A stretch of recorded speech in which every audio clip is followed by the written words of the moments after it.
cão sem prumo, andar 10 passos neutros, visitar de vez em quando a casa. Não há como se sentir paralelas avessas. Garantir o matrimônio. Carlos fez como qualquer outro faria. Morreu. O desgosto, a cana azeda na boca, os lábios arranhados. Carlos nada fez, nada pôde fazer. Sentinelas marcharam no sentido oposto. Qualquer que seja a medida, ela estará errada. Inexatidões de cores. Um cachorro morto levanta e dá 3 passos vacilantes. Cai novamente, língua para fora, perfurada de micoses, balas e sede. A tristeza aguarda as dimensões seguintes seguirem seu prumo.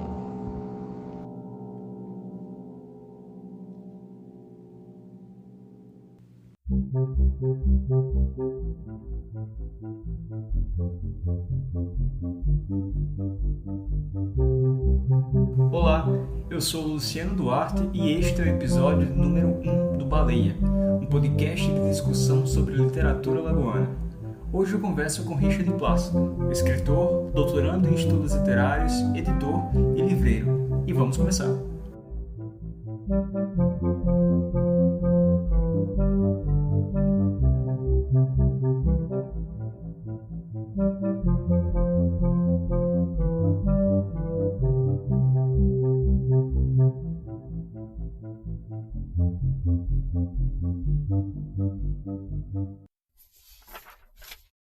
O Richard Plácido é escritor e doutorando em estudos literários. Ele lançou 2 livros de poemas, o Entre Ratos e Outras Máquinas Orgânicas, pela imprensa oficial Graciliano Ramos, em 2016, e A Festa do Rouxinol, pelo selo Lotia Lab, em 2021. Ele organizou com a Erika Santos a coletânea Quebra, Poesia Negra Maceió, MCZ, pela editora Filos, em 2020, que foi uma coletânea financiada via edital do Cintietfal. É editor do selo independente multiplataforma Lotia Lab e livreiro na Novo Jardim Livraria e Café.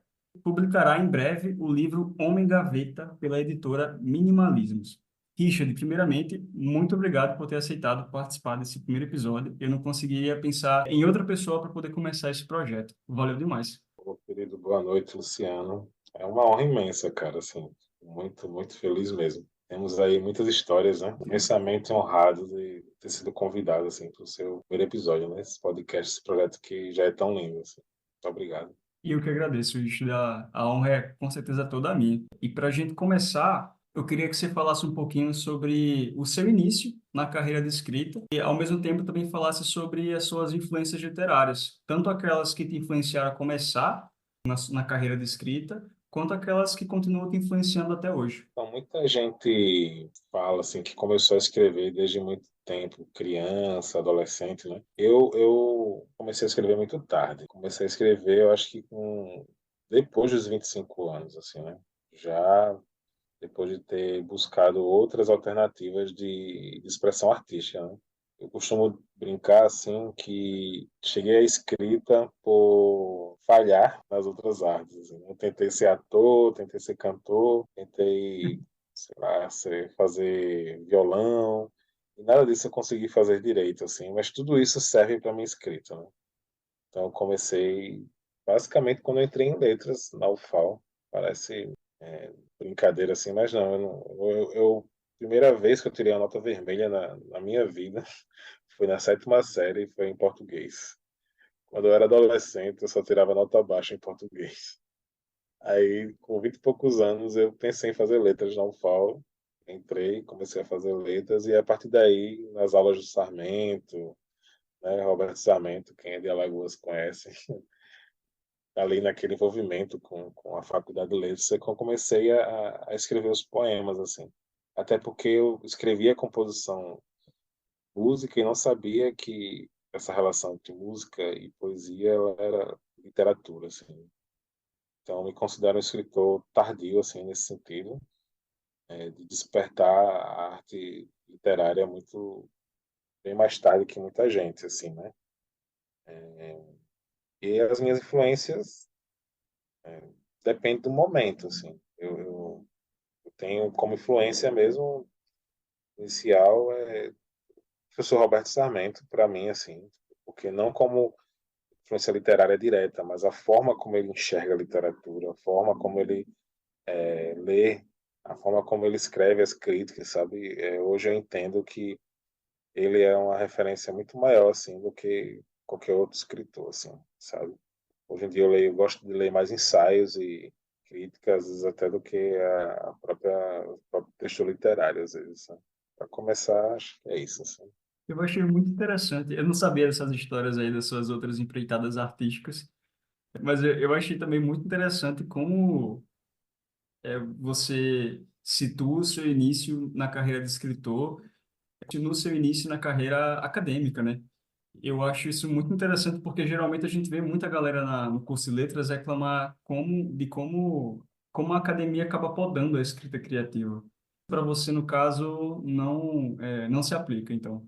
Muito pelo contrário, cara, assim, eu conheço realmente gente que parou de escrever, parou de se sentir criativo após começar a graduação.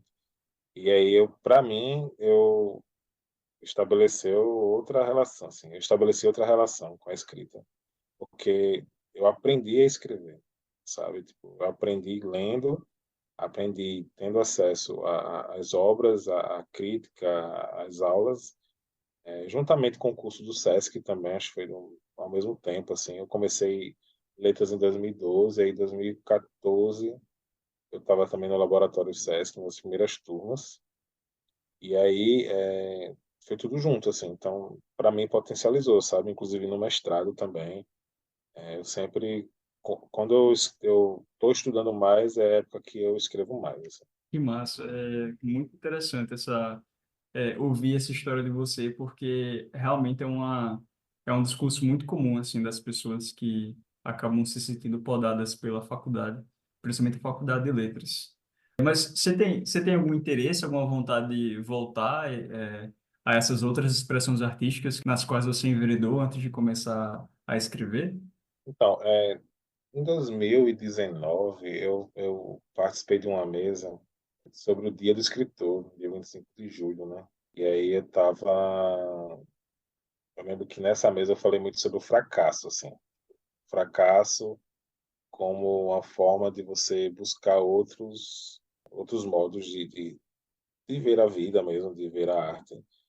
E hoje, assim, nos últimos anos, eu tenho feito muita performance, né? Muita leitura de texto literário no palco. Então, de alguma forma, hoje eu não sou um músico, eu não sou um instrumentista, nem sou um ator, mas eu sou um escritor, um poeta que me utiliza, eu me utilizo assim de todas essas outras artes para expressar a minha poesia, o texto literário em voz, em corpo, sabe? Então eu tenho feito muito esse trabalho. Recentemente tenho sido convidado até tipo, pela Mostra Quilombo de Cinema Negro Alagoano. São 3 edições que eu leio poemas, que eu faço performance. A gente teve aqui durante o período das eleições, agora 2022, o Festival da Esperança.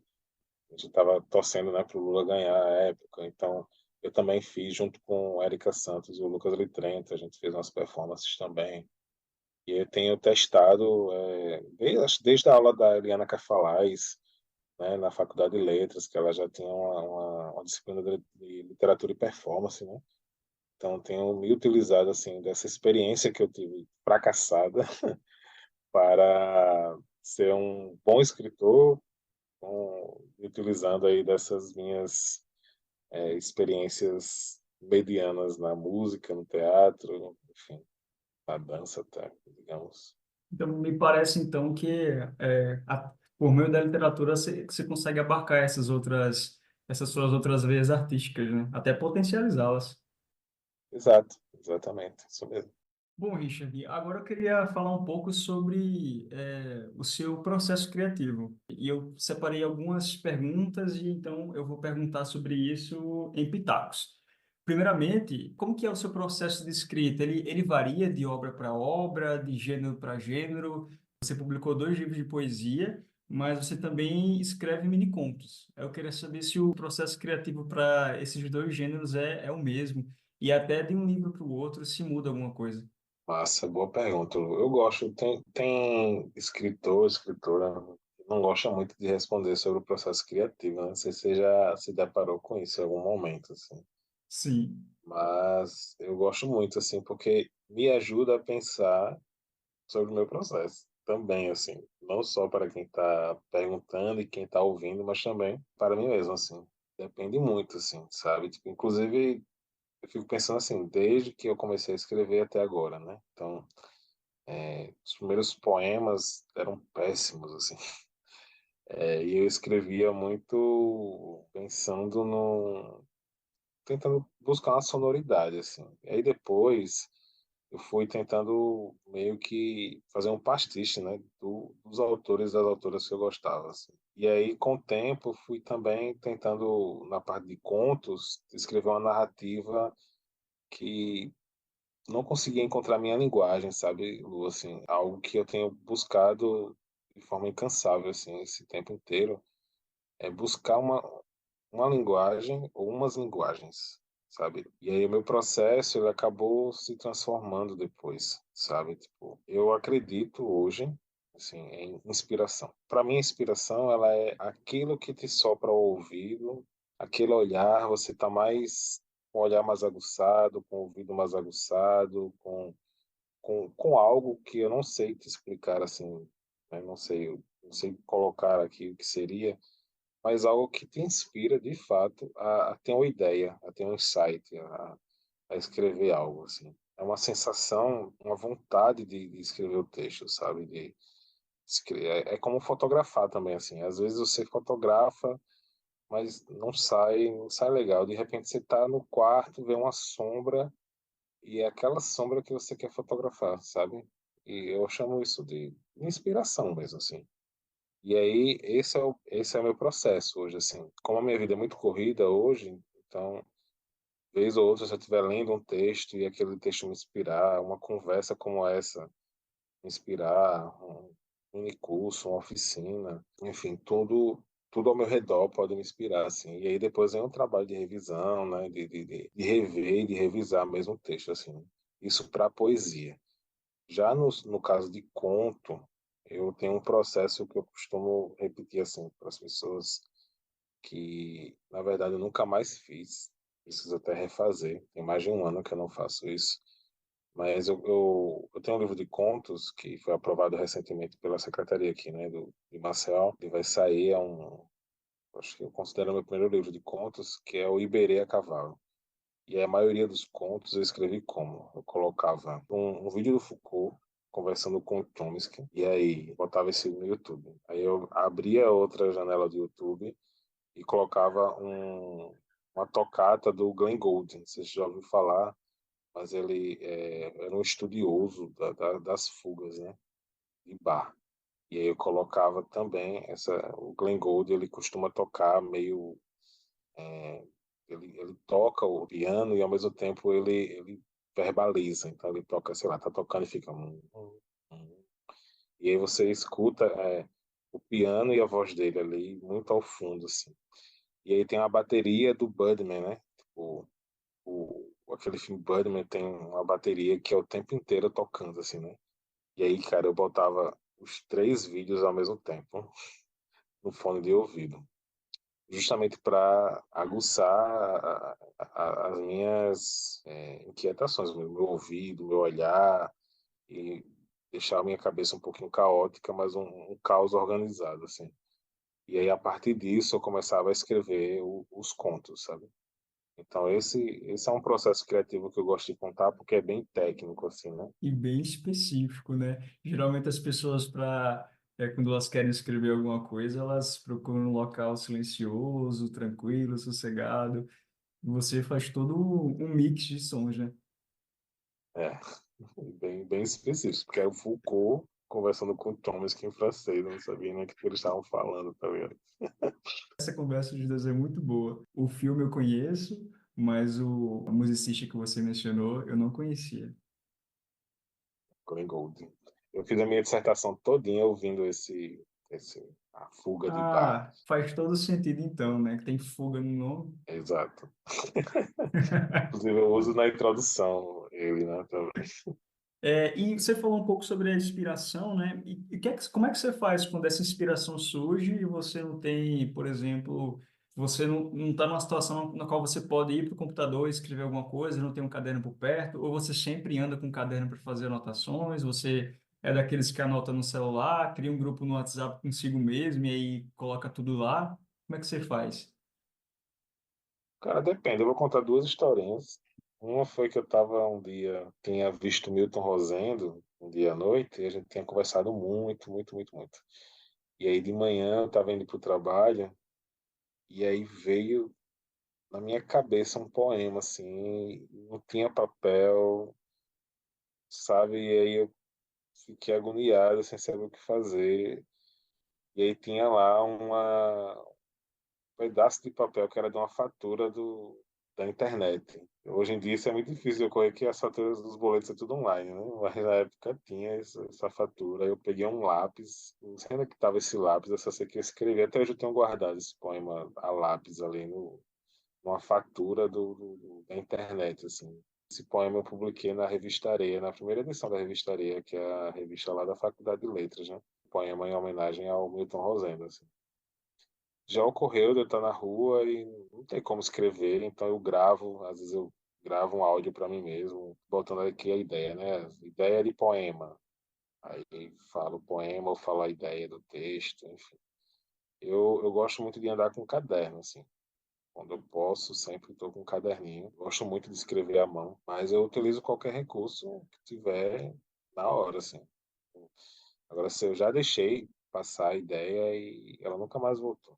Por isso que eu gosto de falar essa coisa da inspiração. Às vezes é aquele vento que passa e ele não vai passar de novo, não. Tem que estar preparado, né? E aí, no caso, você falou sobre como seu processo criativo, ele parte de um certo caos, né?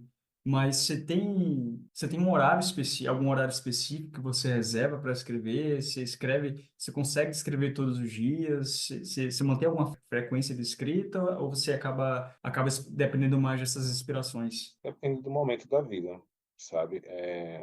Eu gostaria de ser uma pessoa rica, que não precisasse trabalhar, que acordasse às 5 horas da manhã para tomar meu cafezinho e olhar o nascer do sol e revisar meus textos, depois ir à academia e tirar um cochilo e acordar e escrever novamente e ver os pássaros, ouvi-los cantar, sabe? Tipo, eu real gostaria de viver essa vida, assim, eu viveria isso tranquilamente, sabe? Sem problemas.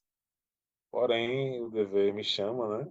E aí eu não tenho uma rotina hoje de escrita, sabe? Assim, escrever a todo instante. Eu já passei esse período pós-pandemia, assim, passei quase 2 anos sem ler quase nada, sabe? Agora que eu estou há uns 2 anos lendo Memórias do Cárcere, então eu leio muita poesia, assim, gosto de pegar livro de poesia e ler. Mas, por exemplo, narrativa mesmo, eu estou há 2 anos lendo Memórias do Cárcere. Quase todos os dias eu leio um pouquinho, leio um capítulo. E aí eu tento buscar, assim, dentro dessa rotina tão árdua de trabalho, eu tento buscar, para além desse momento de inspiração, uma rotina básica de escrita, assim. Então, eu tenho um caderno ao lado do móvel da cama, assim. Então, vez ou outra eu escrevo algo, sabe? E aí, como eu não tenho muito tempo de escrita, para escrita, eu acabo, não sei se um dia isso vai virar material para publicação, sabe? Mas eu tenho muito texto sobre não ter tempo de escrever. Então eu abro muito assim, tipo diário, cadernos, eu sei, um dia eu te mostro meus cadernos, tem muito texto sobre eu não consigo escrever, não tenho tempo para escrever, não tenho mais inspiração. Ah, o texto que eu escrevi foi muito ruim. Ou então, pensando sobre o processo de escrita, sabe? Eu não sei se isso um dia pode ser um material interessante, assim. Eu vejo apenas como ensaios de ensaios de ensaios, assim. Mas a forma que eu vejo, por exemplo, se eu não consigo escrever um poema, assim, eu lancei A Festa do Roxinol, acho que foi 2021. De lá para cá, eu acho que se eu escrevi 2 poemas foi muito, cara, assim. Porque eu estou muito ligado ao livro de contos, né? Então, tenho feito mais a produção de contos, assim. Mas também bem pouco, assim. Então, o que eu escrevo mais é sobre não conseguir escrever, sabe? É meio estranho, mas é isso. Mas é muito interessante ver você falar sobre isso, porque a Audre Lorde tem um texto, um ensaio maravilhoso, e nesse ensaio dela, Poesia Não é um Luxo, ela fala justamente sobre isso, sobre essa dificuldade de escrever por si só, né? E como que a poesia acaba sendo, muitas vezes, a forma mais possível de escrita para quem não tem que precisar trabalhar, precisa estudar, precisa cuidar dos filhos, cuidar de uma casa, e o foco dela nesse ensaio é mais especificamente as mulheres pretas. Ela faz toda essa discussão de como que o texto da Virginia Woolf ela fala fala do teto todo seu, e a Audre Lorde vai e fala que às vezes nem isso a pessoa tem para poder escrever, né? E aí você me falar sobre esse a demora para escrever o livro de conto, você se identifica de alguma forma com essa linha de raciocínio? É isso, cara. Assim, realmente a gente não é herdeiro, né? Então, é um fato, assim. Principalmente, como você bem colocou, assim, mulheres negras que precisam trabalhar, muitas vezes têm uma responsabilidade por conta do machismo estrutural mesmo, de ter que dar conta da casa, da família, do trabalho, cuidar ou de filho ou de irmão, e aí você, né, tipo, naquele tempo, e aí vira, tipo, o tempo livre, né? E aí realmente é muito difícil, assim, eu não consigo, eu não creio, assim, tem uma pessoa que fala assim, ah, mas só é escritor quem escreve todos os dias.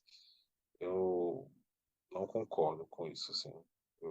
Eu acho que escrever, para mim, tá mais do que ser uma arte, sabe, Lu? Assim, para mim, escrever é um ato político, principalmente nós, pessoas negras, né, de periferia, que estamos aí, nosso dia a dia, fazendo a vida, né? E aí a gente ainda tem o tempo para, ou busca o tempo, ou encontra esse tempo para poder registrar através da escrita algo, seja a memória, seja uma rima, seja o que for, assim.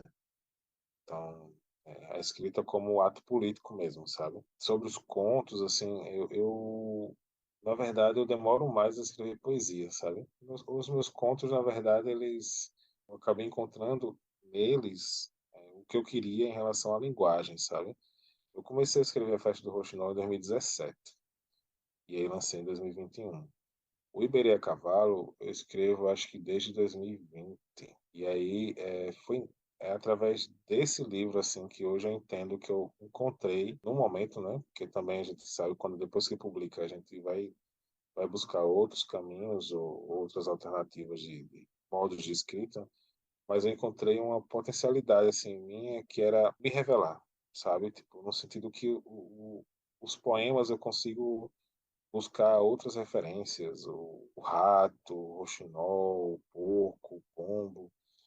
Nos contos eu falo de mim, eu falo da minha mãe, falo do meu pai que morreu, falo do vizinho que mataram, falo da minha vivência enquanto pós-separação, meu sofrimento durante a pandemia, a questão da obesidade, sabe, assim, tipo, de forma que não é um diário, porque são contos muito caóticos, não tem muita pontuação, é mais ritmo, eu escrevo de maneira bem mais caótica, assim, mas é bem mais fluxo de consciência mesmo, assim, entendeu? Eu consigo ali ser mais como se eu estivesse pensando, por isso que eu faço aquele exercício de buscar um monte de referência sonora para escrever o conto como se eu estivesse pensando. Então, quando um dia você tiver a oportunidade de ler o meu livro de contos, você vai ter acesso aos meus pensamentos, assim, a forma caótica de como todo mundo pensa, assim, pensa muito ordenadamente, né? Me parece então que seus contos eles têm uma pegada mais autobiográfica do que o que a gente pode encontrar nos seus poemas, né? Exato, exatamente isso. Bom, estou muito ansioso já para ler esse livro. Conto é o meu gênero preferido, ainda mais escrito por você. Então, assim, só vem. É massa. Bom, Acho que esse ano, viu? Tem que lançar esse ano já. Que maravilha. Então, agora eu queria falar um pouquinho sobre o processo de publicação das obras. E aí eu vou aqui focar especificamente nas suas duas obras de poesia que já foram publicadas, o Entre Ratos e Outras Máquinas Orgânicas e A Festa do Rouxinol. E aí eu queria saber qual foi o caminho que levou essas obras até a publicação. Porque, por exemplo, cada uma foi publicada por uma editora diferente. O segundo, no caso, A Festa do Rouxinol, foi publicado pelo seu próprio selo. E eu imagino que tenha sido um processo completamente diferente da publicação pela imprensa oficial. Eu queria que você falasse um pouco sobre esse processo pós-escrita até a publicação. Então, o Ratos, Entre Ratos e Outras Máquinas Orgânicas, ele foi selecionado por edital da imprensa oficial Graciliano Ramos, é uma editora pública aqui do estado, né, imprensa oficial. Antes eles tinham um edital anual de obras, né, literárias. E em 2015, eu juntei os poemas, estava lá no laboratório Sesc de escrita criativa, né? E aí muita gente participou desse processo, desse edital, e eu fui um dos contemplados. E aí, assim, isso foi em 2015, né? Em 2016 ele foi lançado, e eu participei basicamente do processo de decidir a capa, e lá na editora ver se o livro, se a revisão estava ok. Assim. Não participei muito do processo, né? Inclusive, foi bem complexo porque a capa mesmo tem que ser uma capa padrão, porque é uma coletânea, vai ser uma coleção de publicação, então um livro tem que combinar com o outro. Eu lembro como hoje, assim, quando eu fui falar com o editor, né, e com o capista, eles tinham colocado um barco na frente do meu livro, na capa. Eu disse, poxa, mas só tem um poema que fala de barco, o resto é tanta bagaceira, tanto rato, pombo cagando na cabeça da gente, sabe? Aí eu mesmo fui procurar imagens de chão, sabe, tipo, de espaços mais sujos mesmo, assim, pois olha, eu quero uma capa suja, eu quero uma capa limpa, eu não falo, minha poesia não é limpa, vou botar um barquinho aqui na capa, não quero isso. Foi o máximo que eu pude fazer, assim, em relação ao Ratos, né? Diferentemente da festa do Roxinol, assim. Já foi com o Loite Alab, meus amigos, né, editores, Jean, Lucas e Janderson. Aí tem o Midrusa que fez a capa e a diagramação, e a gente participou de todo o processo editorial, né? E aí, revisão, diagramação, edição, impressão, circulação. Então, foi um processo muito melhor, muito massa, assim, porque foi ponto a ponto, assim. Eu lembro que você vê como é importante, assim, você participar diretamente da edição de um livro, assim. O livro estava todo revisado, já tinha feito o teste da boneca, só faltava dar ok lá para gráfica imprimir. E aí tem um poema que é As Hienas, esqueci direito, mas não lembro direito, mas fala da Ronda Bis, assim, que é um título grande, né? Eu sou péssimo com os títulos dos meus próprios poemas, cara. É horrível, mas enfim. O O Dominó poema dos Deuses e as Hienas de é, Cristo, título provisório. é isso mesmo. Vai ver, você não lembra porque o título é provisório, né? É isso mesmo. Também não lembro. Eu queria falar a festa dos dominós também. Mas enfim, ele fala lá na Honda Bis, né? Aleluia, minha Honda Bis. E aí eu tinha escrito Honda Bis com Z, ou foi com S, eu não lembro bem, mas não era o termo correto, sabe? E aí no final, já mandando imprimir, eu já disse, Richard, ó, Honda Bis não é com Z, nem, ou era com Z ou com S, eu não lembro bem agora, mas não era aquele certinho. Aí só fui pesquisar no Google, aí vi que realmente Honda Bis eu acho que era com S. Depois eu tiro essa dúvida aí direitinho, mas estou falando, dando um exemplo aqui sem o livro na mão, viu, Lu? Tô improvisando aqui, mas Sem problemas. No poema tá com Z. tá com Z, né? Pronto. Isso. Eu escrevi Honda Bis com S. E aí ia sair a impressão e ia ficar chateado para sempre na minha vida, achando que estava chamando Honda Bis, tipo bis, como se fosse um bis chocolate, sabe? Tipo, aí no final, antes de imprimir o livro, já na horinha, assim, ele disse, se liga, porque o Google corretor não pegou isso, a revisora não pegou isso. E se a gente não fosse o próprio editor do livro, ia passar, entendeu? Então, esse é um exemplo de como é massa, assim, você participar de todo o processo, assim, foi outra experiência, sabe? Foi ótimo. Então, de fato, duas experiências bem distintas, né? Agora eu queria partir para as obras, queria falar, mas antes de falar especificamente sobre o Entre Ratos, eu queria perguntar para você sobre as motivações para os títulos dos seus livros, porque os dois têm títulos muito emblemáticos e marcantes, principalmente o primeiro. E aí eu queria saber de você, de onde que surgiu a ideia para os títulos dos dois livros, o Entre Ratos e Outras Máquinas Orgânicas e o A Festa do Rouxinol. Então, cara, eu não sei se você sabe, mas eu tenho fobia a rato, né? Então, acho que eu já lhe contei essa história, mas eu morro de medo de rato, assim, tipo, Eu não sabia casa, disso. é, eu, na verdade, eu tenho, não é nem medo, eu tenho fobia, assim. Então, se alguém quiser me fazer mal e escutar esse podcast, já vai saber como é que pode me amedrontar, assim. Eu, quando eu morava com a minha mãe, a vizinha acabava, era um muro bem baixinho, e aí tinha muito lixo, tudo, e assim, lá na cada manhã sempre aparecia muito rato, sabe? Eu era uma pessoa que estava dormindo e sabia que tinha um rato roendo ali o móvel e sabia que era um rato. Mesmo que a minha mãe dissesse, não, não, rato não, era um rato, sabe? Então tive muitas experiências com rato, assim, lá onde eu morava, e eu morria de medo, assim, tinha fobia mesmo, assim. Eu lembro quando criança, minha mãe viu um rato entrando embaixo da pia, né? E ela descobriu uma caixa lá de pano de chão, né? Um ninho de rato. Então ela pegou aquela caixa, colocou na área, colocou álcool, tocou fogo. E eu lembro dos filhotinhos correndo, todos tocando fogo, labaredas assim, correndo para tudo que é canto, sabe? Eu só via o fogo correndo assim, tipo um fogo corredor, sabe? E aquele Caramba. barulho, eles gritando. E eu lembro da rata, a mãe toda queimada foi para dentro de casa e ela ficou, para mim assim, tipo, vou falar um mês, mas um mês no tempo da criança, né? Para mim ela ficou muito tempo assim, eu via quando ela passava toda queimada e minha mãe não conseguia matá-la, sabe?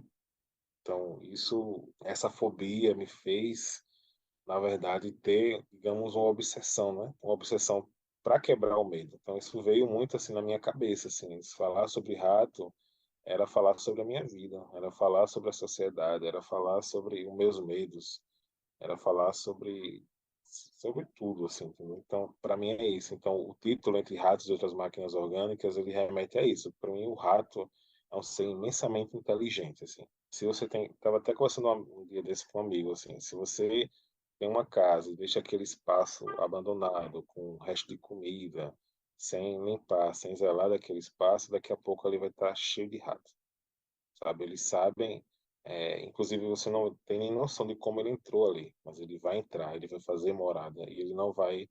E ao mesmo tempo que ele é super inteligente, ele também é super frágil, porque se você, por exemplo, bater nele com a vassoura, ele morre, sabe? Então, ele é basicamente uma máquina orgânica, assim. Então, por isso que eu penso entre ratos e outras máquinas orgânicas, sabe? Tipo, no sentido que o rato, ele é um sobrevivente, se adapta muito fácil ao ambiente e ele conquista aquele ambiente, assim, sabe? Ele vai colocando aquele ambiente. Quanto mais tem rato, mais você sente que aquele ambiente ali está sendo ocupado, mesmo sem você saber que tem algo ali, sabe? E aí a festa do Roxinol é outra parada, assim, sabe? É pensar nessa continuidade do rato, assim. Eu nem, na verdade, quando eu escrevi a festa do Roxinol, eu não queria mais não escrever mais sobre rato, porque o pessoal ficava, ó, o poeta dos ratos, aí eu ficava, meu Deus, não quero mais escrever sobre rato. E foi pensar sobre não escrever mais sobre rato, que veio o Roxinol, que veio, assim, tipo, essa metamorfose, assim, sabe? E aí quando eu escrevi o poema foi muito assim, tipo, eu tenho esse poema guardado num caderno e é incrível porque eu não fiz nenhuma revisão nele até hoje, assim. O título e o poema inteiro tá lá, assim, nenhuma letra, nenhuma palavra foi retirada. Então, o último poema do livro, que é A Festa do Rouxinol, acho que foi o primeiro poema que eu escrevi para o livro, assim, sabe? Fantástico. Então, no fim das contas, a sua poesia também é bastante autobiográfica, né? É, Muito interessante. Eu acho que também não tem para onde correr, né? A gente sempre acaba transbordando para os nossos textos. E você falou sobre o Rouxinol ser uma continuidade do Rato. Inclusive, uma das ilustrações do Midrusa, que ele fez para o seu livro, é um rato que é meio rato e meio Rouxinol, né? Richard, agora eu queria saber, vamos entrar mais especificamente nos livros em si, não apenas nos títulos, né? Eu tenho uma hipótese e eu quero saber de você se essa hipótese se confirma ou não. bora lá.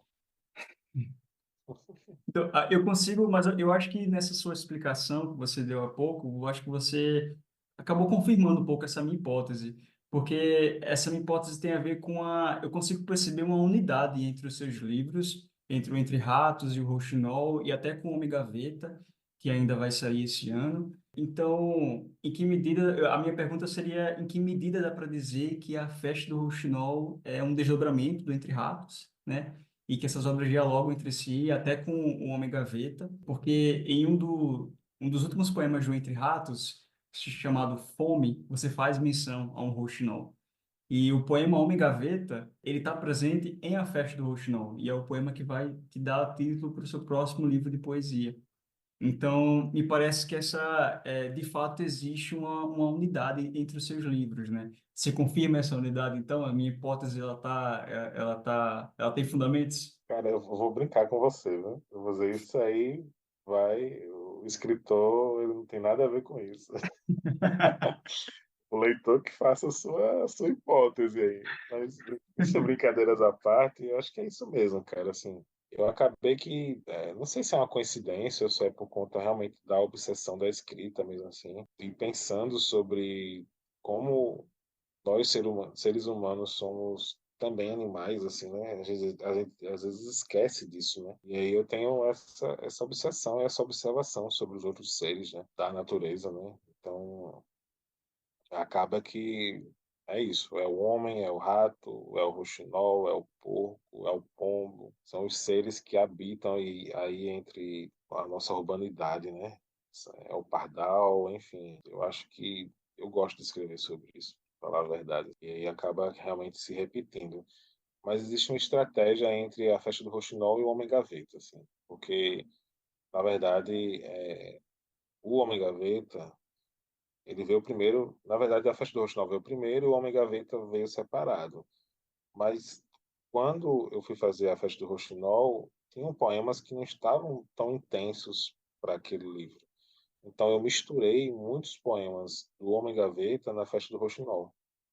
E aí depois o Homem Gaveta ele ficou engavetado, né? E aí depois eu pensei, poxa, eu acho que é um livro que deveria sair também, né? Ele completo. Então, eu retomei o Homem Gaveta e eu queria muito, assim, tinha uma vontade de mandar livro para editoras, para que elas pudessem avaliar, né? Eu queria passar por essa sensação também, porque o primeiro foi um edital, o segundo também foi um edital, mas pela Audiblanc, mas foi alta edição, basicamente, né? Porque o selo é meu com meus amigos. E eu queria ter esse gostinho de mandar o livro para uma editora e a editora falar assim, Richard, eu quero publicar sua obra e foi com o Homem Gaveta, assim. Então, sim, os três dialogam muito, assim, e falam sobre nós. Falam sobre nós. Richard, essa sua última resposta, acho que ela me leva diretamente para a minha próxima pergunta. No primeiro poema do Entre Ratos e Outras Máquinas Orgânicas, chamado Dedicatória, você já fala justamente sobre os animais, né?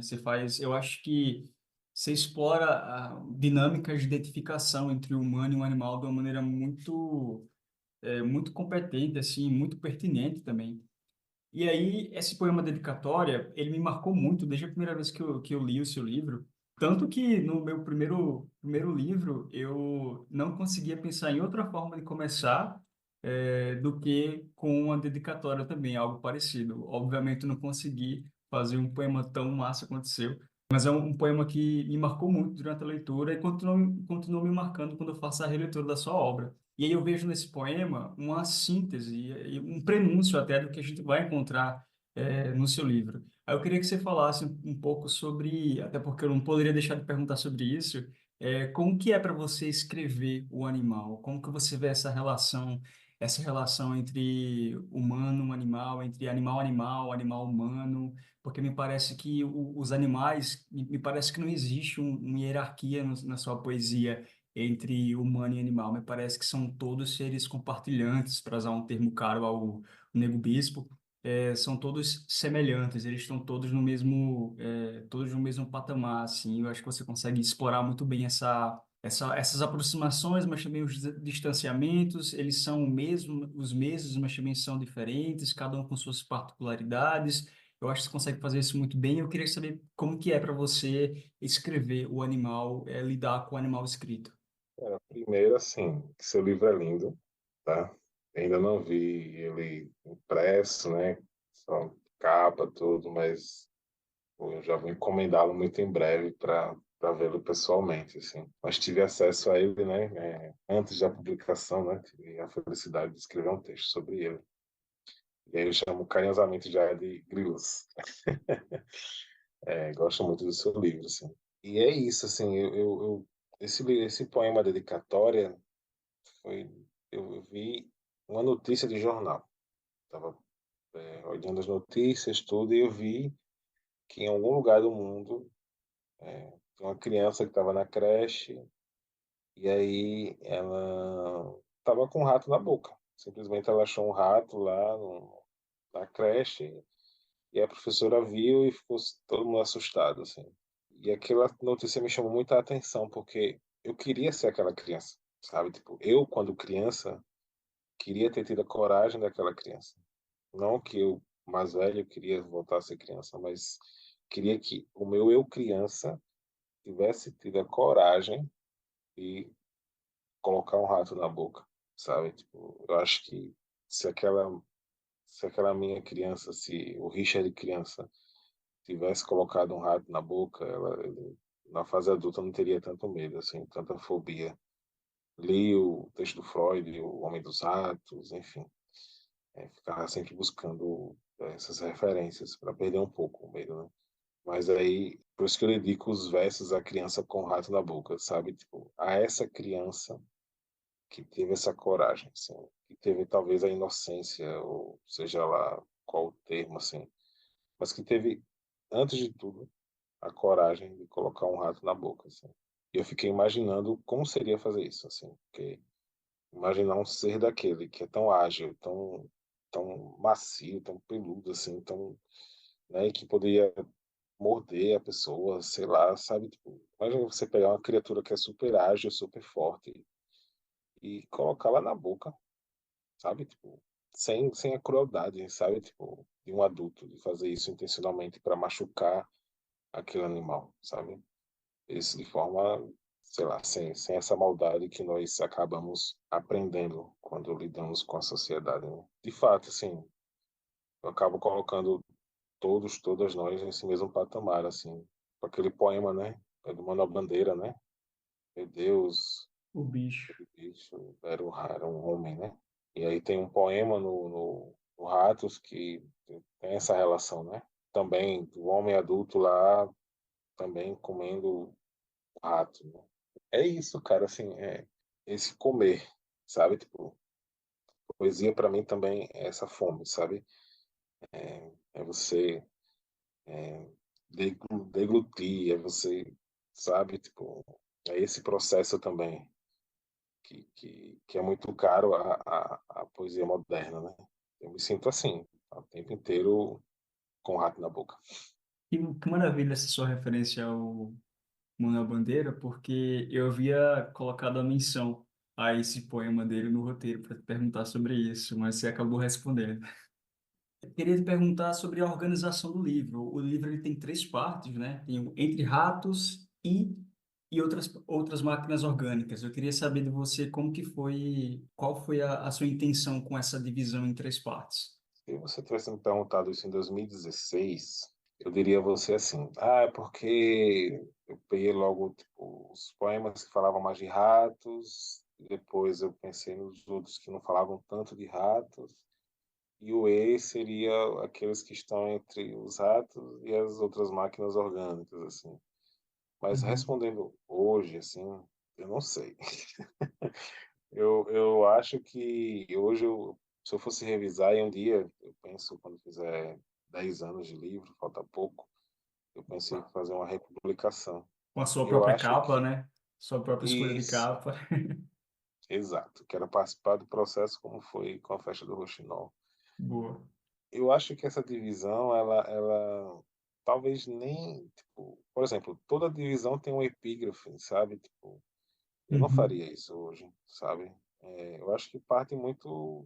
Foi meu primeiro livro, havia pouco tempo que eu tinha começado a escrever, estava querendo utilizar as referências dos livros que eu tinha lido à época, mas eu fico pensando hoje que eu não faria da mesma forma, assim. Então essa divisão, hoje eu não vejo muita, muito porquê dessa divisão, para falar a verdade, assim. Então, acho que agora eu vou passar para a festa do Rouxinol. Eu queria perguntar agora para você sobre a rotina, né? Porque a rotina, a rotina passa a ser um tema ainda mais recorrente nesse seu segundo livro. É uma rotina muito dura que deteriora os sujeitos, tanto humanos quanto animais, né? A gente já conversou um pouco sobre esse tratamento, essa abordagem que você dá à figura animal dentro da sua poesia. Então, isso aparece ainda com mais, eu diria que ainda com mais destaque no Homem Gaveta. Então, quais são as suas motivações para abordar a rotina dessa forma? Isso tem alguma coisa a ver também com a sua profissão como servidor público? Você tem algum objetivo específico com com essa abordagem da rotina? Então, meus amigos muito próximos, eles provavelmente vão ouvir esse podcast e eles vão rir nessa parte, porque eu sou muito repetitivo quando fala de trabalho, assim, porque eu comecei a trabalhar aos 15 anos de idade, assim, formalmente, né? Então, eu trabalhava os dois horários no escritório, no plano de saúde, e estudava à noite na Fundação Bradesco. E aí a minha rotina desde sempre foi muito de escritório, assim. Desde os 15 anos já lidava com atendimento ao público, com escritório, com processo, então com lidar com gerente, sabe? Tipo, e o gerente na época me humilhava. Na verdade, ele ficava com... Eu recebia bem pouco no estágio e tinha lá um auxílio alimentação. Eu nem sabia que tinha esse auxílio alimentação, porque ele ficava com esse auxílio alimentação, sabe? Olha só. Então, eu lembro quando um dia eu estava 15 anos de idade lá e tem uns homens conversando, aí eu fui falar, era um assunto sobre futebol, ele disse, quando os homens estão falando, os meninos calam a boca. E aí eu não saía do trabalho porque só eu trabalhava em casa e minha mãe trabalhava à época, era só eu e minha mãe. Então, desde sempre estive em escritório, assim, né? E aí tem uma empresa que eu tenho um afeto muito grande, que é a Casa do Médico, as pessoas muito queridas, mas enquanto eu estava lá, aos 21 anos de idade, não foi o gerente não foi o da Casa do Médico, foi o do plano de saúde, né? Mas quando eu estava lá na Casa do Médico, quando eu comecei aos 18 lá, aí chegou uma época que eu queria tipo, fazer curso de violão, e não tinha tempo. Queria estar com meus amigos e não tinha tempo. Tive que fazer uma faculdade que eu odiei, fazer marketing, mas era porque era o jeito. Então era muito, tinha umas frustrações enormes assim. Então eu escrevia um diário sem pretensões literárias e muitas vezes eu colocava lá, eu odeio meu trabalho, eu odeio minha vida, eu odeio não sei o quê. Só para desabafar mesmo assim, sabe? É isso. Então, de alguma forma, eu fui também me alicerçando na minha vida, na minha rotina das experiências de trabalho, né? Meus primeiros amores foram em ambientes de trabalho, sabe? Tipo, meus colegas muito as primeiras experiências dele de bebida, de amor, de fazer, sei lá, coisas da juventude foi na faculdade, né? As minhas experiências assim mais joviais foram em ambientes de festas de trabalho, sabe? Tipo, né? Bem com 18 anos, com 16, 18 anos, né? Sabe? Tipo, você deveria ter essas experiências na escola ou na faculdade, sabe? Então, a minha vivência foi muito em escritório, assim, né? Então, por isso que eu também escrevo muito sobre a rotina, assim, essa rotina angustiante, né, de estar, desde a Lei do Ratos, né, quando eu escrevo aquela do martelo, né, que fere as cabeças suadas. Enfim, eu gosto muito de pensar. Um dia eu tenho um projeto, assim, um livro que não tem nada escrito nele, assim, mas chamado Carimbo, sabe? Eu quero escrever um livro um dia chamado Carimbo, que fala muito sobre trabalho, assim. E eu gosto muito de um autor, o Murilo Rubião, que eu acho que nos contos dele ele fala muito sobre a rotina de trabalho, assim. Eu acho que é um pouco kafkiano ao mesmo tempo, assim, né? Com Então você vê o certeza. Kafka, o processo, né? A própria metamorfose, né? Gosto muito também, acho que Graciliano também traz muito essa perspectiva do homem do escritório, sabe, da rotina. Então eu gosto muito assim de pensar, porque nós acabamos sendo seres trabalhadores, né? Antes de tudo, seres trabalhadores, né? Então gosto muito de pensar essa relação do trabalho com na poesia também, assim. Eu penso a poesia também como trabalho, né? A escrita como trabalho. E aí é muito perspicaz da sua parte pensar nos poemas que falam de rotina, porque são esses justamente que compõem o próximo livro, o Homem Gaveta. Então eu transferi, tipo, para não ser Homem Gaveta um, 2 e 3, eu botei rotina número um, número 2 e assim sucessivamente. Mas esses são os poemas que compõem o Homem Gaveta. Sensacional. E eu não vou fazer muitas perguntas sobre o Homem Gaveta, porque eu estou confiante que quando você for lançar o livro, a gente vai poder conversar novamente e a gente vai ter um episódio especial só para conversar sobre ele. É um livro que Perfeito. está Olha, muito bom. Eu fiquei muito, eu fiquei muito feliz fazendo a leitura desse livro, porque eu acho, como eu falei anteriormente, eu consigo perceber essa unidade nos seus livros e me parece que você está sempre encontrando novas formas de falar sobre esses assuntos que te atravessam, né? Tanto os animais, essa relação entre o humano e o animal, na cidade, essa cidade que oprime os trabalhadores, a rotina. Então, enfim, é um livro que está muito bom e eu não vejo a hora para que ele saia. inclusive tem texto seu, né? Inclusive, tem um texto meu, assim. Richard, você falou que você começou a escrever A Festa do Rouxinol em 2017. O Entre Ratos, ele saiu em 2016. Então, você começou a escrever A Festa do Rouxinol logo depois de publicação do Entre Ratos. A Festa foi publicada em 2021, então teve esse período mais ou menos de 5 anos, né? Entre você começar a escrever o livro e finalmente publicá-lo. O A Festa do Rouxinol, ele levou mais tempo para ser escrito do que o Ratos, ou foi mais ou menos a mesma coisa? Levou bem mais tempo. O Ratos, eu Uhum. comecei a escrever ele em 2012, 2013. E aí, em 2015 ele já estava pronto, em 2016 foi lançado, né?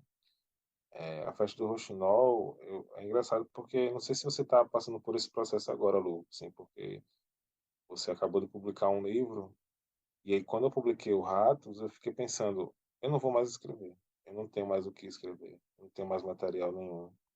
Pronto, acabou, você é um escritor de um livro só. E aí eu passei um ano, assim, meio frustrado, aproveitando também o lançamento, o diálogo, foi muito massa, assim, mas internamente eu pensava, assim, não vou escrever mais nada na minha vida.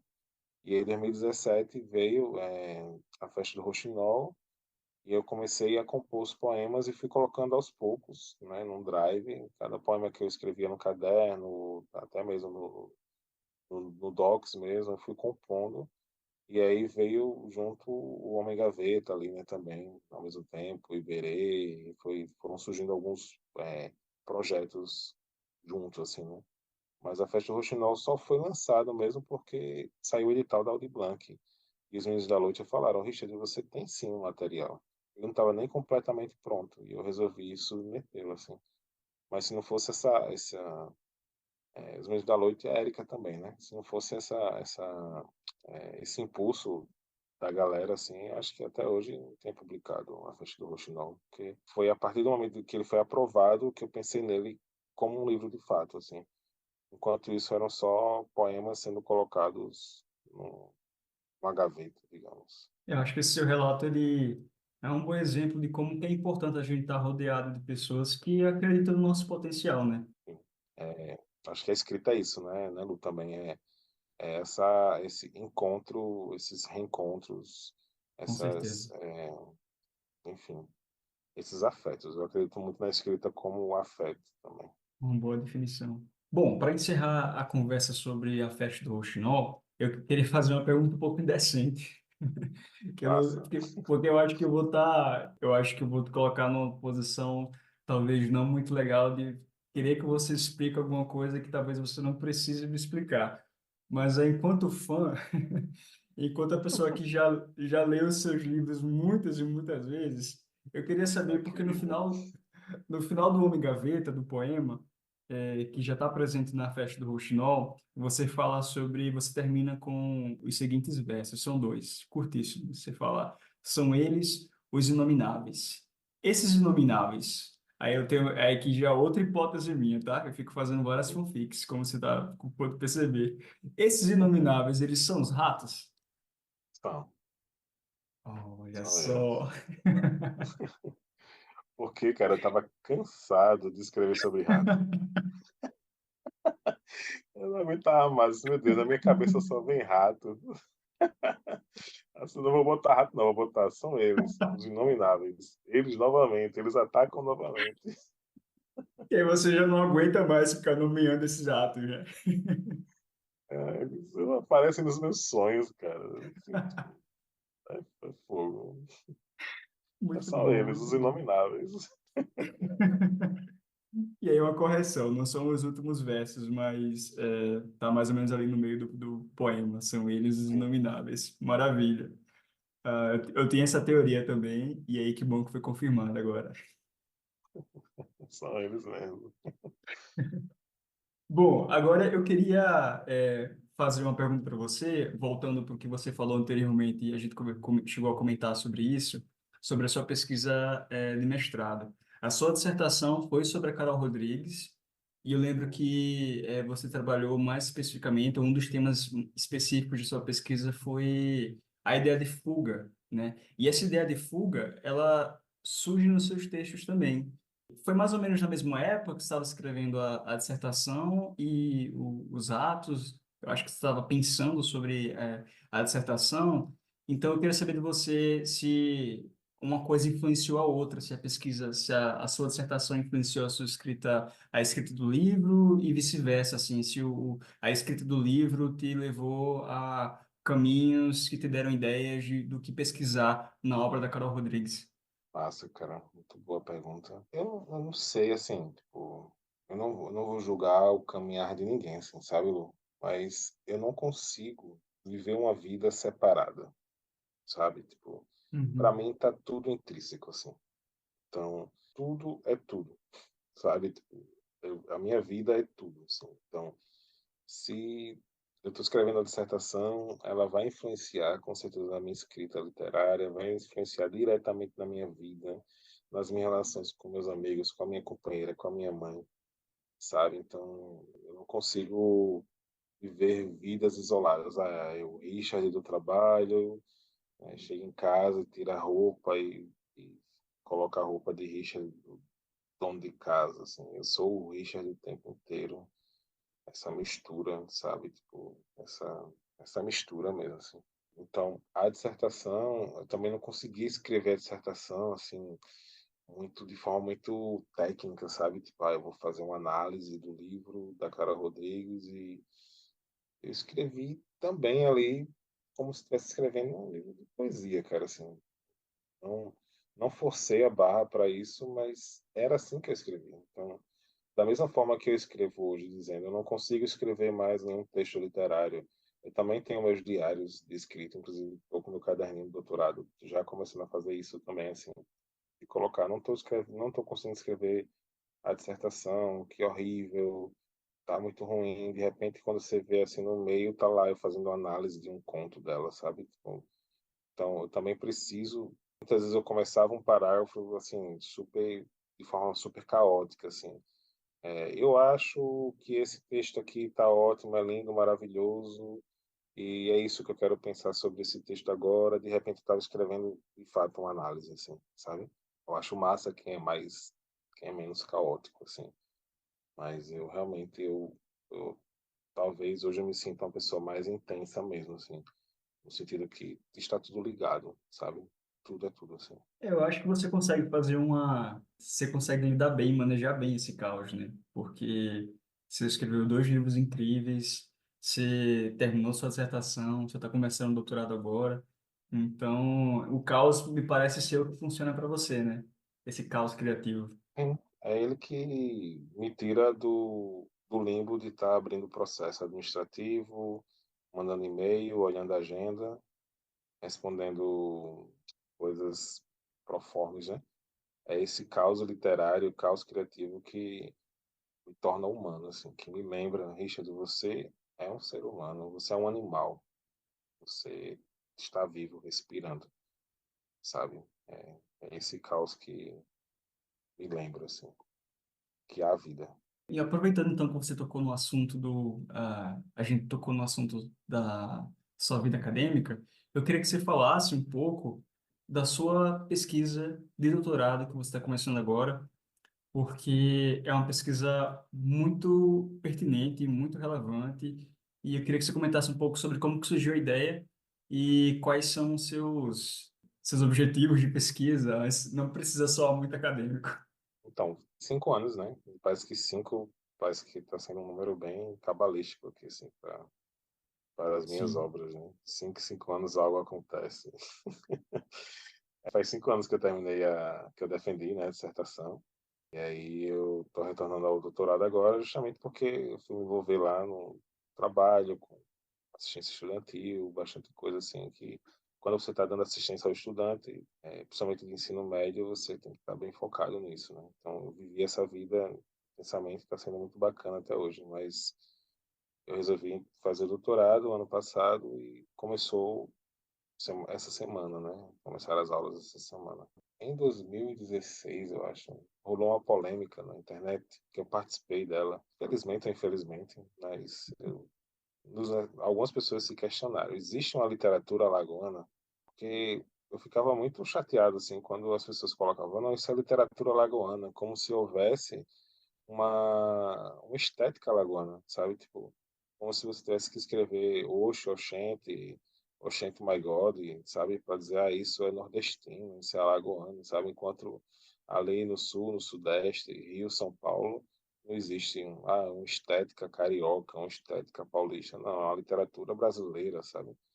Então, a gente se questionou nessa época e deu uma maior confusão, briga de internet, na qual eu não faço mais isso, inclusive de Twitter e tudo, mas serviu para até para mesas do SESC que a gente colocava esse assunto e ele foi se perpetuando e as pessoas às vezes achavam que eu não gostava da literatura alagoana. Na verdade, era o contrário, né? Eu tinha uma página, o Literatura de Tapioca, que eu postava os poemas, fazia Uhum. uma curadoria, e aí era até uma página que eu nem me revelava, assim, justamente para que as pessoas não tivessem, tipo, ah, é o Richard, entendeu? Justamente para ter poder ter essa liberdade de questionar se existia de fato uma literatura alagoana, né?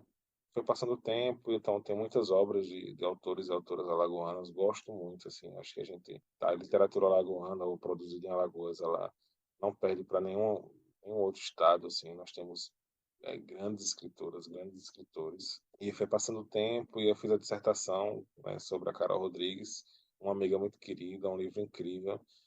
Mas aí foi passando o tempo e veio essa questão também, né, dentro da... Estava até conversando hoje com o meu orientador. Durante a dissertação, eu não pesquisava muito sobre as questões de negritude, assim, dentro da academia, sabe?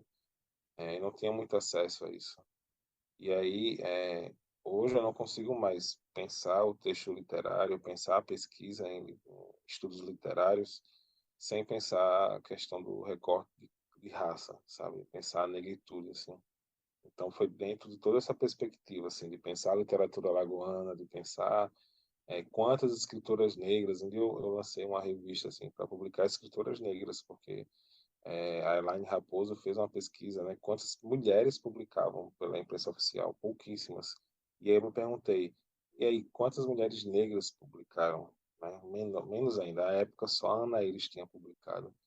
Né? Então, quantas pessoas negras também tinham publicado né, nos últimos 10 anos, poucas pessoas. Então, depois disso veio o boom, né? Veio a Noite Lab, veio Atrás dos Lunares, Sapatilhas de Arame, Doutora Paiol, também a Delmiro Gouveia, a Parresia. Então, veio uma galera assim, publicando literatura alagoana e eu fiquei muito interessado assim, em pesquisar isso, né? Veio sua pesquisa também, quando você colocou o Ratos lá como referência da dissertação, eu fiquei felicíssimo, assim, fiquei muito orgulhoso, assim, muito feliz mesmo. E aí tem o professor Márcio, que tem um grupo de pesquisa de literatura alagoana na UFAL do Sertão, sabe?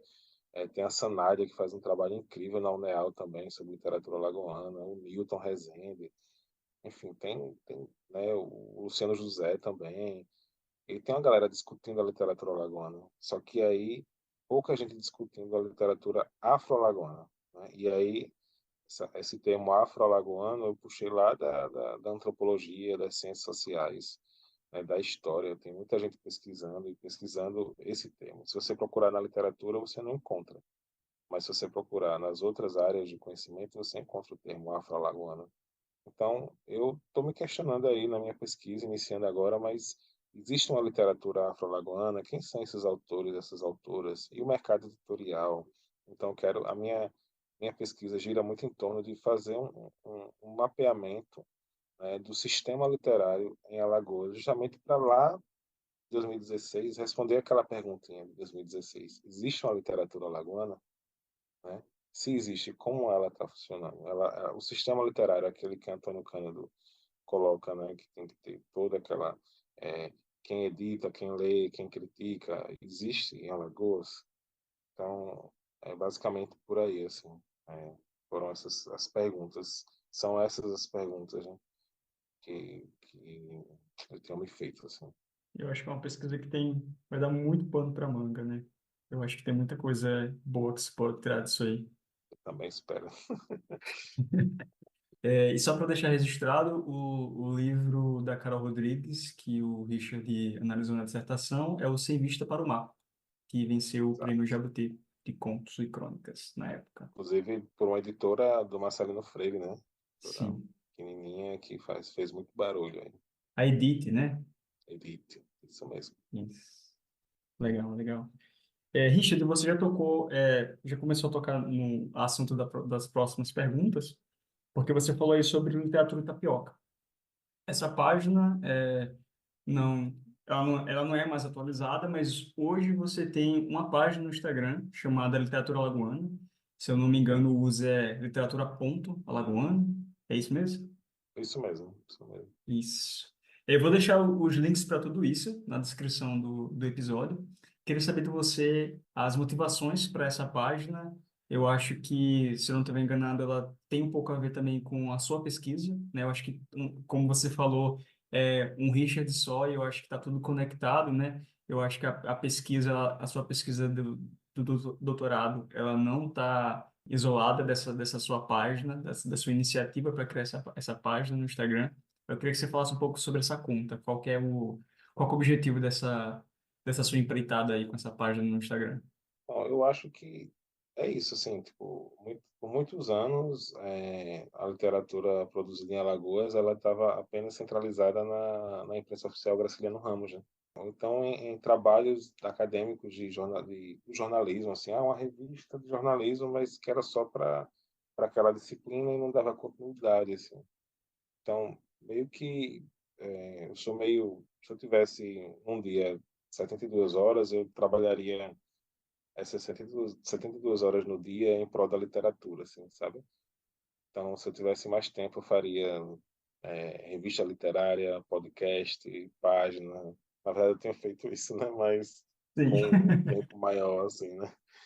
Eu lembro que um dia a gente estava indo para Flimar e você me perguntou como é que você consegue fazer tanta coisa em tão pouco tempo. Eu nunca esqueci isso dessa pergunta, assim. E é isso, assim, eu acho que a gente realmente, né, é como você também tem feito, Luciano, assim, a gente sabe que existe um limbo aí na educação em Alagoas, né? Nossa educação em Alagoas ainda é muito baixa, assim, nosso DH, nossos índices de alfabetização, né? Então, é nós por nós, assim. Se a gente pesquisa e a gente vê, a gente acaba vendo lacunas, né? E é dentro dessas lacunas que a gente acaba criando um podcast, como você tem feito, como eu tenho feito, né? Página para divulgar a poesia produzida em Alagoas, a literatura produzida em Alagoas, e aí rodas de conversa, mini cursos de extensão, como você tem feito também, como eu tenho feito, como a Erika tem feito, o Lucas, e aí a galera, a gente vai, né? Newton, o Sesc, a gente vai, né?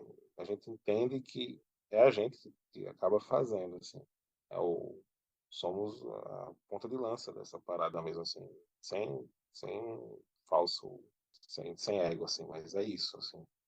Então, é produzir uma tese, mas também é produzir mais literatura, não apenas o texto e o livro, mas ajudar no fortalecimento desse sistema literário em Alagoas. Bom, Richard, eu queria só deixar registrado que o Richard falou sobre o podcast, né? O projeto dele, Literatura Lagoana, também se transformou no podcast. Vocês conseguem encontrar no Spotify e em outros agregadores de áudio com o nome Podcast de Literatura Lagoana. Eu também vou deixar o link na descrição desse episódio. Richard, agora eu queria falar um pouco sobre a Livraria Novo Jardim. Eu queria que você falasse como que surgiu a ideia e, mais primeiramente, que você apresentasse, né, a Novo Jardim Livraria e Café. Para quem ainda não conhece, para quem não é de Alagoas, para quem tá, ou para quem é de Alagoas, mas não está inserido nesse contexto cultural, literário do estado, às vezes até para quem é do interior e ainda não conhece muito da cidade de Maceió, o que é a Novo Jardim Livraria e Café e como que nasceu essa ideia? Então, cara, muito importante essa pergunta. Eu nasci, me criei no Eustáquio Gomes de Melo, que é um bairro da periferia da parte alta de Maceió, né? Maceió é dividido entre parte alta e parte baixa, né? Basicamente. E aí a gente tem periferia tanto na parte alta como na parte baixa, mas a partir dos anos 80, a parte alta começou a ser urbanizada, né? E aí alguns conjuntos como Eustáquio Gomes, Henrique Akelman, Graciliano Ramos, Salvador Lira, etc. Lá para 2012, foram criadas algumas regiões ali de Minha Casa Minha Vida, né? E aí criou-se alguns jardins, né? Entre eles o Novo Jardim, Conjunto Residencial Novo Jardim. E aí eu me mudei para lá, né? E alguns anos lá, tal. E aí saí de lá, fui morar em outros espaços, tudo. E desde sempre, e aí veio uma coincidência, porque minha companheira Érica, a gente se conheceu durante a pandemia, né? E a gente tinha um sonho comum, assim.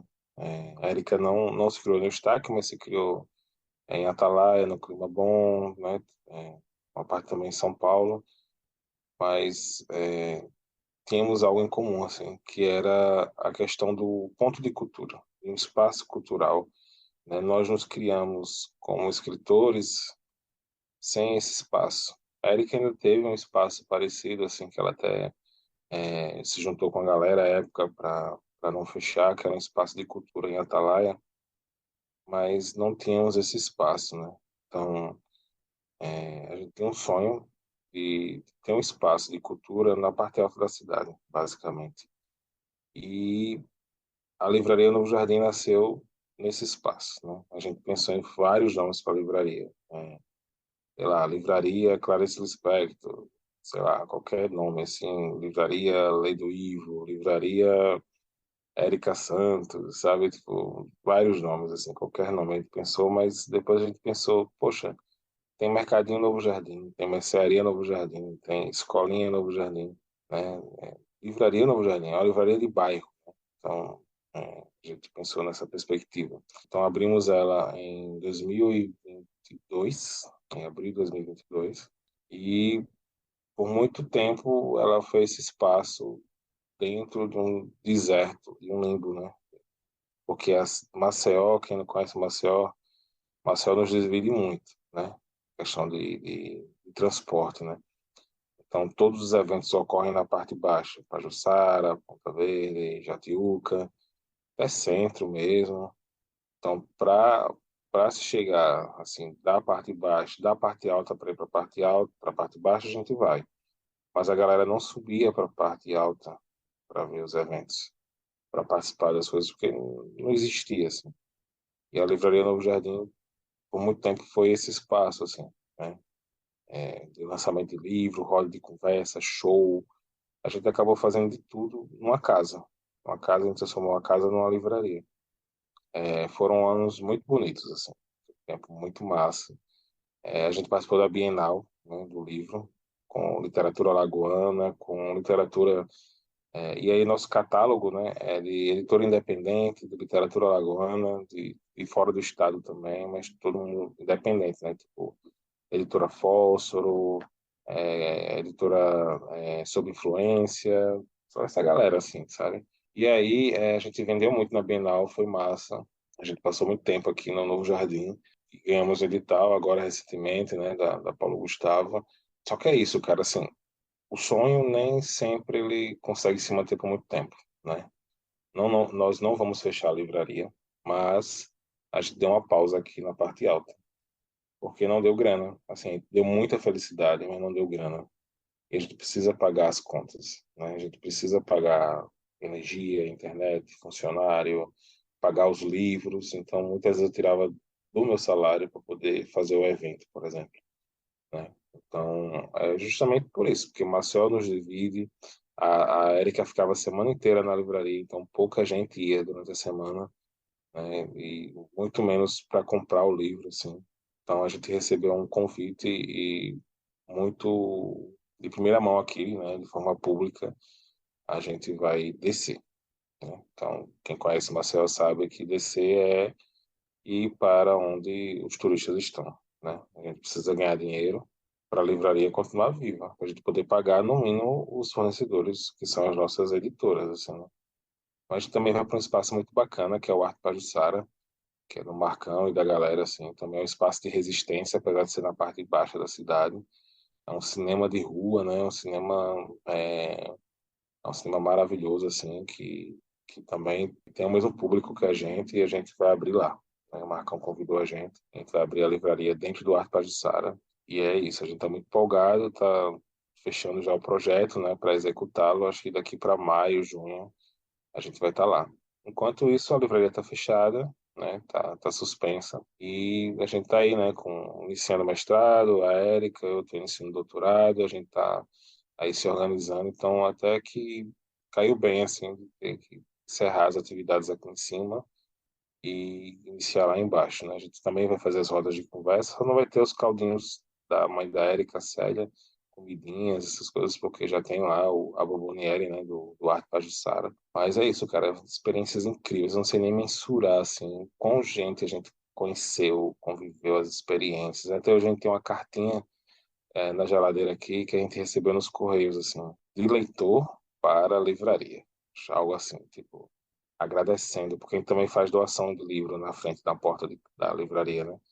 E aí fizeram uma cartinha agradecendo pela oportunidade de pegar um livro, sabe assim. Então, um dia, quem sabe, a gente retorna a Novo Jardim, ao Estácio Gomes, quando a gente puder manter um espaço social, assim, um ponto de cultura, de fato, assim, porque comercialmente não dá certo. Mas socialmente é muito importante, assim, se não for a gente, que outras pessoas façam pontos de cultura nas periferias de Maceió, na região metropolitana, nos interiores. É muito importante que tenha esses espaços de resistência e arte, né?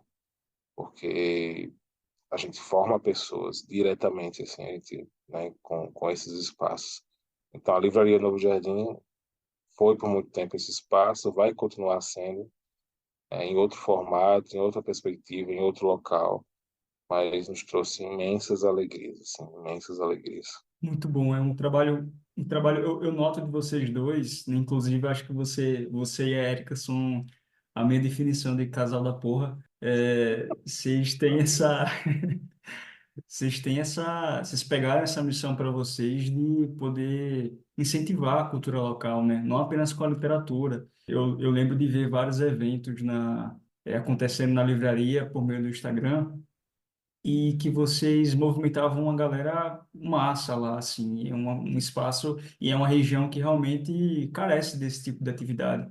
Sim, Então, que bom que a livraria vai continuar em outro formato, mas está viva e quem sabe no futuro vocês não voltam para a parte alta, né? isso. A gente tá saindo da parte alta com o coração na mão, assim, cara. Às vezes Eu imagino. até choro, assim, porque é isso. Mas por dentro a gente sabe que a gente conseguiu. Mas eu gostaria muito de continuar assim. A gente tem que ter grana. É isso. Tem que ter grana. E Richard, você, então, a gente falou um pouco sobre a sua página, Literatura Lagoana, no Instagram. Falamos um pouco, falamos também sobre o podcast. Você falou agora sobre a Livraria Novo Jardim, que é um projeto que você toca com a Érica Santos. E agora eu queria que você falasse um pouquinho sobre o Lotia Lab, que é um projeto que você tem com o Janderson Felipe, o Jean Albuquerque e o Lucas Litrento.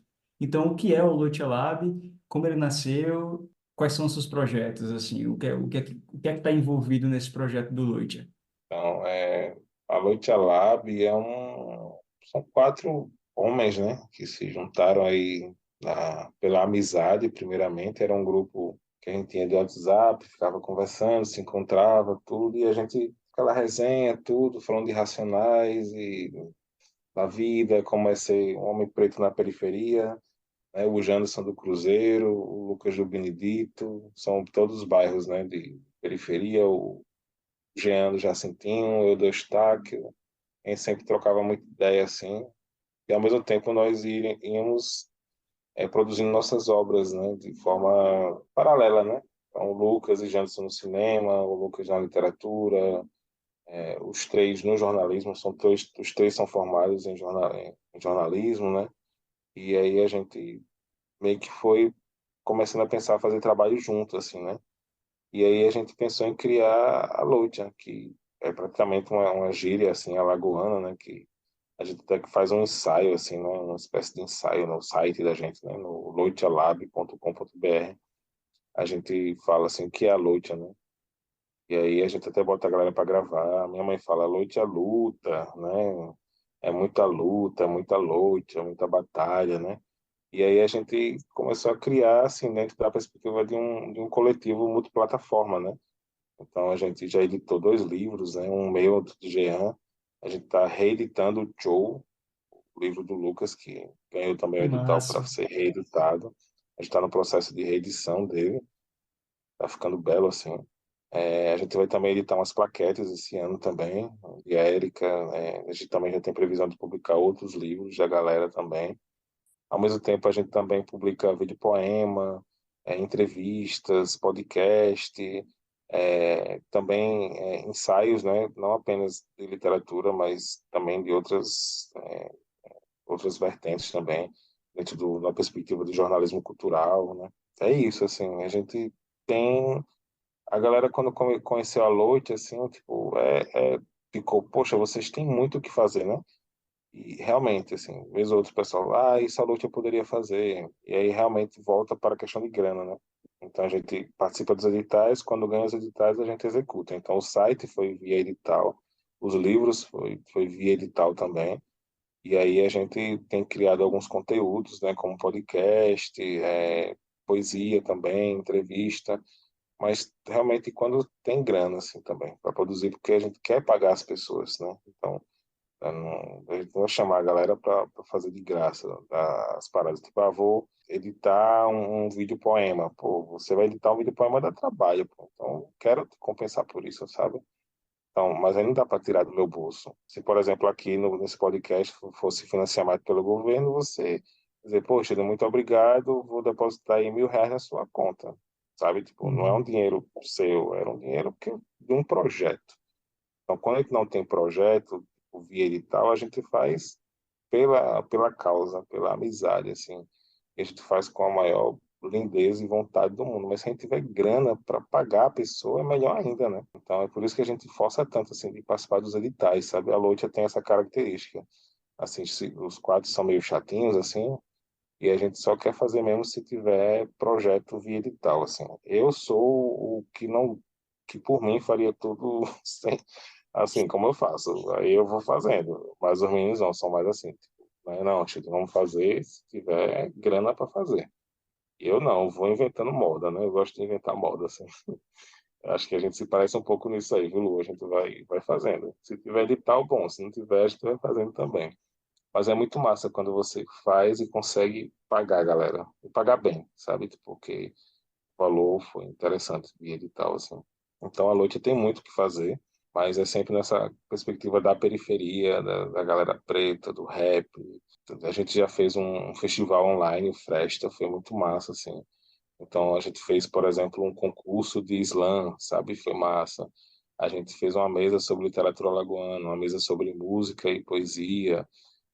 A gente abriu o Fresta, tá tudo no YouTube, com o Ricardo Aleixo, sabe? Tipo, e aí foi, a gente, Nossa. pô, tá ligado? E, tipo, como foi possível? Porque a gente ganhou um edital para fazer o Fresta. Então a gente, todos os convidados foram pagos. Isso foi massa, assim. A gente não conseguiu pagar um valor grande, mas todo mundo que participou do processo foi recompensado, sabe? Eu acho que a cultura é trabalho, né? Então, a cultura, ela tem sim o seu valor econômico e precisa, a galera precisa ser recompensada, assim. E foi massa, assim. O Fresta foi. A gente pretende fazer um dia esse festival de poesia lagoana presencialmente, assim. Quem sabe um dia, né? Basicamente é isso, assim. Eu acho que essa sua fala ela vai muito na direção da importância da economia criativa, né? Que ela tem o seu lugar. Eu acho que a cultura é capaz de movimentar muito dinheiro. Só precisa de investimento, né? Exato, exato, exatamente. Porque pessoas dispostas existem aos montes e você é uma delas, você não para, né? Cara, eu não sei. A Érica, eu queria fazer um selo editorial pela livraria. Vou falar isso abertamente aqui, assim. A Érica disse, Richard, eu me recuso a abrir um selo editorial com você pela livraria sem dinheiro. Já basta de ficar fazendo projetos sem dinheiro. Porque você vai inventar esse negócio de editora Novo Jardim. Todo mundo vai querer publicar e você não vai ter grana para publicar o povo. Então, se concentre no que já tem. Ela me deu essa bronca e disse: Não vou abrir essa editora com vocês. Tá certo. Quando tiver dinheiro, a gente abre. É sempre Mas é isso. importante ter alguém para colocar os pés no chão, né? É muito importante. Senão a gente vai sonhar e vai se embora. Sim, sim. Eu me identifico com, eu me identifico com esse Richard sonhador. Então, Richard, você tá envolvido com muita coisa. A gente aqui só abarcou três delas. A Novo Jardim, o Loitia Lab e a sua página de literatura lagoana. Há outros projetos também com os quais há outras organizações com as quais você está envolvido, mas eu acho que esses três já dão um panorama muito bacana do todo o trabalho, todo o empenho que você tem colocado na difusão da literatura e da cultura lagoana, não só na cidade de Maceió, mas em todo o estado. Então, quem quiser conhecer tudo isso, eu vou colocar todos os links na descrição, como eu já falei que, apesar de parecer muita coisa, o Richard ainda faz muito mais do que isso. Mas agora, vamos nos encaminhando para o final do episódio. Eu queria perguntar para você, Richard, o que você está lendo no momento? Eu estou lendo no momento. Então, eu leio muita poesia, assim. Vez ou outra, eu sempre estou pegando e releio muito, assim. Gosto muito de revisitar, por exemplo, João Cabral de Melo Neto. Sempre é um poeta que eu estou relendo sempre, assim. O Ali Salomão, Hilda Hilst. Muita poesia alagoana, assim, sabe? Érica Santos, Ana Iris, Milton Rosendo. Estou concluindo dois romances ao mesmo tempo, assim. O Fantasma, do Milton Rezende. É um livro bem curtinho, mas muito intenso. Então, Uhum. eu preciso de tempo para ler. O Newton fica no meu pé. Você não terminou esse livro ainda? Rapaz, você não está gostando, não. Pelo contrário, Newton. Estou gostando tanto que eu ainda não terminei. Estou aí há 2 anos, como eu falei no começo do podcast, né? Desse episódio. Memórias do Cárcere, né? Estou aí nessa empreitada aí de concluir. Estou já na metade final aí do Memórias do Cárcere, do Graciliano, né? Incrível, incrível, incrível. Assim. Perturbador. Então, e se você tivesse que dar uma recomendação de livro da Autor Alagoano, qual você daria nesse momento aqui, exatamente nesse 20 de março, às 11h05 da noite? Um livro apenas. Um livro apenas. Algum livro que marcou seu processo enquanto leitor, que te influencia enquanto escritor? Um dos, né? Cara, eu vou indicar de um poeta que eu conheci. Ele já se encantou, né? Então, tenho muita saudade dele. que é o Jurandir Mamed. Jurandir me inspira até hoje, assim, porque lá nos anos 70 ele era daquela geração mimeógrafa, sabe? Ir para o centro de Maceió e ler poema, fazer impressão, distribuir para galera, poesia, sabe? Tipo, eu conheci Jurandir e alguns anos depois ele faleceu, assim. E aí tem um livro dele que um dia eu quero reeditar. Ele tinha o sonho de publicar a obra completa. Ele andava com a obra completa na mão, assim. Pensava, se eu tivesse uma editora, eu publicava você, Jurandir. E aí eu não sobreviveu tempo, até eu ter uma editora, sabe? Mas um dia eu pretendo falar com o irmão dele e tudo, pra gente ver essa obra dele. E eu tenho um livro dele que eu gosto muito, que é O Acaso Não É Por Acaso. Então, a minha indicação seria esse livro do Jurandir Mamed. A capa é um sol, assim, pôr do sol, sabe? Uma capa linda e ele escreve lindamente, assim, vale a pena. Não sei se a galera vai encontrar. Eu encontrei esse livro na estante virtual, é um livro lá dos anos 80, sabe? Mas é isso. Você que pesquisa, ou pesquisou a Leona Serra, lê do livro, sabe como é também essa questão do livro esgotado, né? Que não foi reeditado, né? Tantos autores, tantas autoras aí, 60, 70, 80, né? Que não foram reeditados e que estão numa espécie de limbo aí e que a gente também precisa de pesquisadores e pesquisadoras que tragam de volta esses autores, essas autoras, sabe? Muito bom, Richard, e muito pertinente essa sua fala também sobre esses autores, autoras que estão no limbo. Eu não conhecia o Jurandir Mamed, mas vou conferir, com certeza. Obrigado pela indicação. Massa. E para finalizar, eu queria que você queria que saber de você se você tem alguma divulgação para fazer de publicações próximas. Eu sei que você já falou aí sobre dois livros que vem por aí, queria que você pudesse dar mais detalhes sobre isso, sobre redes sociais, eventos dos quais você irá participar. Faz um, faz um merchan aí das suas ações. Vamos lá, né? Esse final de semana eu vou participar de um evento, né? E aí vai ser um evento muito legal, cara. A galera do Guerrilha Poética que está organizando Festival Novo Quilombo. Vai ser dias 23 e 24 de março. A programação tá muito massa, assim.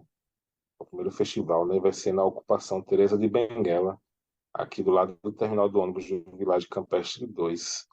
Então vai ter sarau de mulheres, roda de conversa, arte e cultura periférica em Maceió, batalha de rap, guerrilha poética, roda de capoeira, sabe? E aí eu vou, dia 23 de março, eu vou participar de uma mesa de conversa, né, uma roda de conversa, arte e cultura na periferia de Maceió, mediado pelo Josa, esse incrível aí. E aí eu vou participar com o Tribo, com a Érica e com Caia.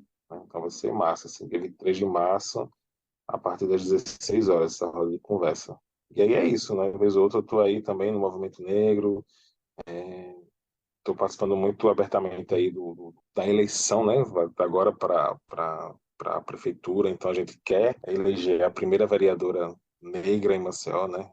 Assim, que a gente tem noção. A Alice é da bancada negra, a gente está fazendo todo um projeto assim. A galera preta em Maceió tá super afim de eleger a Alice, sabe?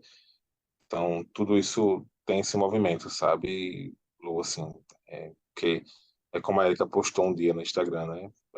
Poetas se metendo em política, e é isso mesmo. Maceió, cara, é a cidade, a capital do Nordeste que elegeu o Bolsonaro, sabe? Tipo, e se fosse dependesse de Maceió, o Bolsonaro tava aí, sabe? Então, a gente em Alagoas, o Flau, a gente também faz política também, sabe? Tipo, e aí esses movimentos como esse festival, né, são muito importantes para a gente discutir politicamente as ações culturais, assim.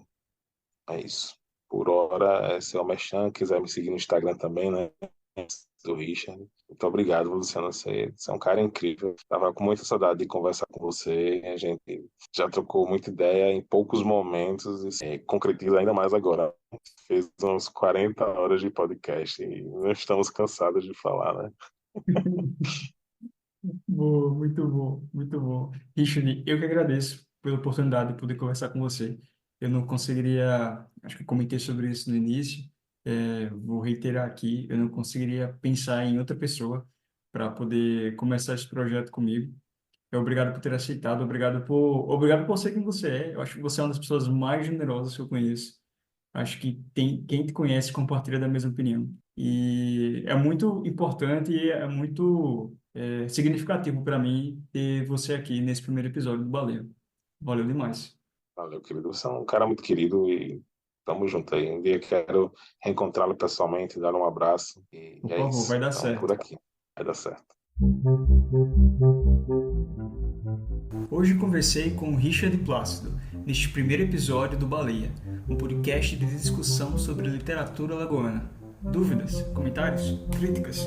Você pode mandar um e-mail para baleiapodcast@outlook.com ou entrar em contato através das nossas redes sociais, Baleia Podcast no Facebook e @Baleia Podcast no Instagram. Também dá para conferir os episódios do Baleia no YouTube. Curtiu este episódio? Então segue o Baleia no seu agregador de podcast favorito para você ficar sabendo sempre que sair um episódio novo. Avalie onde quer que você esteja nos escutando e compartilhe com quem você acha que pode gostar de nos ouvir também. Eu sou o Luciano Duarte e fico por aqui. Até a próxima!